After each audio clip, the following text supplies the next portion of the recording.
गुलाब का चोर। महाराज कृष्णदेव राय के राजमहल में एक बगीचा था जिसमें विभिन्न प्रकार के फूल लगे हुए थे। सारे फूलों में लाल गुलाब के फूल महाराज को अति प्रिय थे, इसलिए माली को उन्होंने उन फूलों का विशेष ध्यान रखने का निर्देश दिया था। महाराज जब भी बगीचे में भ्रमण करने आते तो लाल गुलाब के फूलों को देख प्रसन्न हो जाते। एक दिन जब वे बगीचे में भ्रमण के लिए आए तो पाया कि पौधों में लगे लाल गुलाब के फूलों की संख्या कुछ कम है। गुलाबों के कम होने का क्रम कई दिनों तक चला। ऐसे में उन्हें संदेह हुआ कि अवश्य कोई लाल गुलाब के फूलों की चोरी कर रहा है। उन्होंने बगीचे में पहरेदार लगवा दिए और उन्हें आदेश दिया कि जो भी लाल गुलाब का फूल तोड़ते हुए दिखे उसे तत्काल बंदी बनाकर उनके समक्ष प्रस्तुत किया जाए। पहरेदार सतर्कता से बगीचे की निगरानी करने लगे। उनकी निगरानी रंग लाए और एक दिन चोर उनके हाथ लग गया। यह चोर और कोई नहीं बल्कि तेनालीराम का पुत्र था।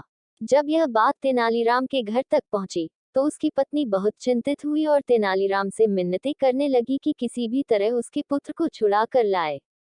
तेनालीराम अविलंब राजमहल के बगीचे की ओर चल पड़ा ताकि महाराज के सम्मुख प्रस्तुत करने के पूर्व वह अपने पुत्र से मिल सके। रास्ते भर वह उसे बचाने का उपाय सोचता रहा। जब वह राजमहल के बगीचे में पहुंचा तो देखा कि पहरेदार उसके पुत्र को महाराज के सम्मुख प्रस्तुत करने की तैयारी में है।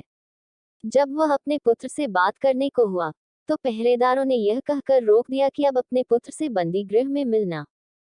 तेनालीराम क्या करता, दूर खड़ा अपने पुत्र को पहरेदारों द्वारा ले जाता हुआ देखता रहा। उसका पुत्र जोर जोर से रो रहा था और कह रहा था, पिताजी, आगे से मैं ऐसा कुछ नहीं करूंगा, मुझे बचा लीजिए, कृपया कुछ करिए। तेनालीराम दूर से ही चिल्लाया, मैं क्या कर सकता हूँ? अपनी तीखी जुबान का प्रयोग करो, शायद वही तुम्हें बचा पाए। पुत्र सोचने लगा कि ये पिताजी क्या कह गए, क्या इसका कोई अर्थ था? वह सोचने लगा और कुछ देर में उसे पिता द्वारा कही बात का अर्थ समझ में आ गया। उसका अर्थ था कि तीखी जुबान का प्रयोग कर गुलाब के फूलों को खा लो। उसने ऐसा ही किया और रास्ते भर गुलाब के फूलों को खाता रहा। जब पहरेदार महाराज के सामने पहुंचे तब तक वह सारे गुलाब खा चुका था। पहरेदार महाराज से बोले, महाराज, ये बालक ही लाल गुलाब के फूलों का चोर है। हमने इसे रंगे हाथ पकड़ा है। लज्जा नहीं आती? इतने छोटी उम्र में चोरी करते हो, बड़े होकर क्या करोगे? महाराज क्रुद्ध होकर बोले। तेनालीराम का पुत्र बोला, मैंने कोई चोरी नहीं की महाराज, मैं तो बस बगीचे से जा रहा था और आपके पहरेदारों ने मुझे पकड़ लिया। कदाचित इनका ध्येय आपकी प्रशंसा का पात्र बनना है, किंतु महाराज इसमें मुझ निर्दोष को सजा क्यों? अगर मैंने गुलाब चुराए होते तो मेरे पास गुलाब भी होते, लेकिन देखिए मेरे हाथ खाली है। महाराज ने देखा कि उसके हाथ में कोई गुलाब नहीं है। पहरेदार भी चकित थे कि सारे गुलाब कहाँ नदारद हो गए। रास्ते में अपनी धुन में वे ध्यान नहीं दे पाए कि कब तेनाली का पुत्र सारे गुलाब चट कर गया। अब बिना प्रमाण के यह साबित करना असंभव था कि वह गुलाब चोर हैं।